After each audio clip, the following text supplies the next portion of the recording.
What's going on, guys? Today is week 7 for Let's Talk Giants. Now, for week 5, Sunday Night Football, was just horrendous for the Giants. 27-0 at the half. Well, at final. And at the half, it was like 20-0, something like that. I don't know what to say right now. What we need to say right now about the NFC East is that the Cowboys really want this playoff. The Eagles really want this playoff. The playoff berth. You know what I mean. The Giants want it as well, and they want to fight for it, but they're not ready. I truly think we're not ready yet. Sorry, I'm just watching something on ESPN, but we're not ready for the playoffs yet. We did go on a 3 winning streak, scoring 30 points or more, going 30, 45, and 30 again. But that was against the Houston Texans, who didn't have Arian Foster, the Redskins, who didn't have RG3, and the Redskins, who are just not really a good team anyway, and the Atlanta Falcons, who were 1-9 on the road. So therefore, we were handed those wins. Now going against a real opponent like the Philadelphia Eagles in the division, when we were talking trash and all that, our mouths really got shut right there. To tell you the truth. Jason Pierre-Paul and Arntrell Roll and Prince Mukamara and Dominic Rodgers-Cromartie were all going crazy, talking about 0 Super Bowls and all that, which is pretty entertaining, to say the least. You got football players primed up to play a game, talking trash right before the game, and that's how you know that this is going to be a physical game. But they didn't show that they were physical at all. I mean, none of those players who actually talked the trash made a play. To say the truth, no players made a play.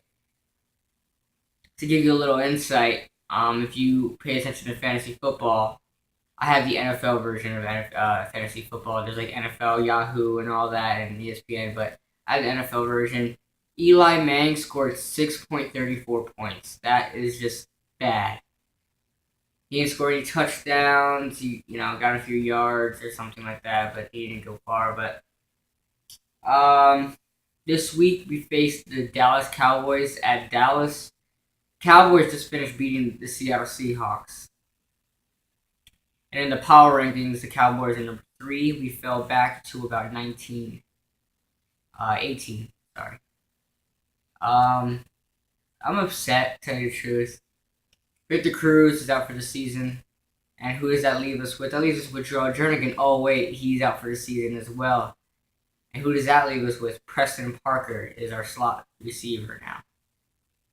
And that worries me a lot. Now, there have been some controversy that Mike Williams from the Buffalo Bills will be willing to partake in a trade with us, and maybe he could be a part of this team, but he still has like $5 million. I don't know how the whole contract things work, but something that we have to pay him $5 million, and that will not happen. I guarantee you. Where our cap space is high enough right now that we can't be paying $5 million for injury backup who only had about 500 yards, 100 yards receiving in like, what was it? 500 in like 11 games or something like that. I can't remember.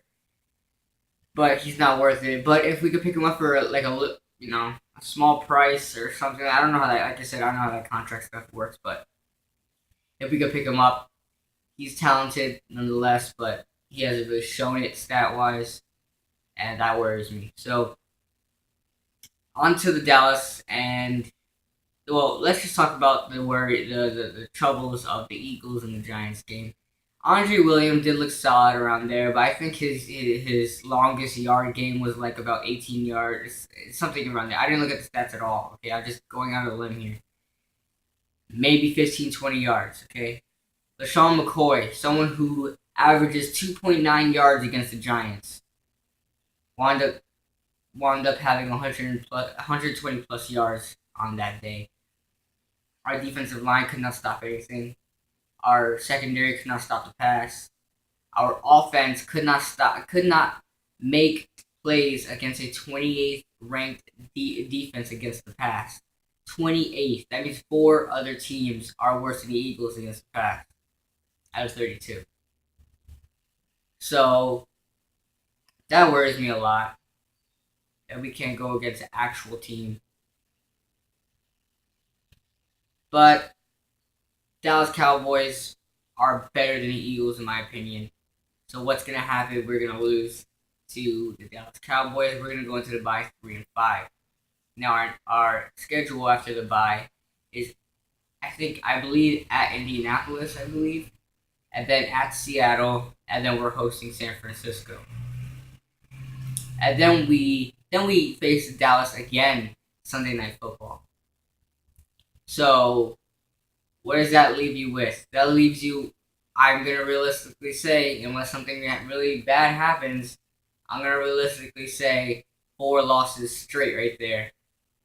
So we're gonna lose. We lost to the Eagles. That makes us 3-4. 3-3. Oh wait, not 3-5 at the bye. 3-4 at the bye. So we're gonna be 3-4 at the bye. And we face the Indianapolis Colts. That makes us 3-5. Then we face Seattle at Seattle. That makes us 3-6. Then we face the Cowboys at home. Who knows? They might beat us. They beat Seattle at their home, which is the hardest stadium to play with. To play at. No doubt about that. So that makes us 3-7. What do we do now? We're, I hope I'm wrong. But this team, you can't expect a lot out of this team.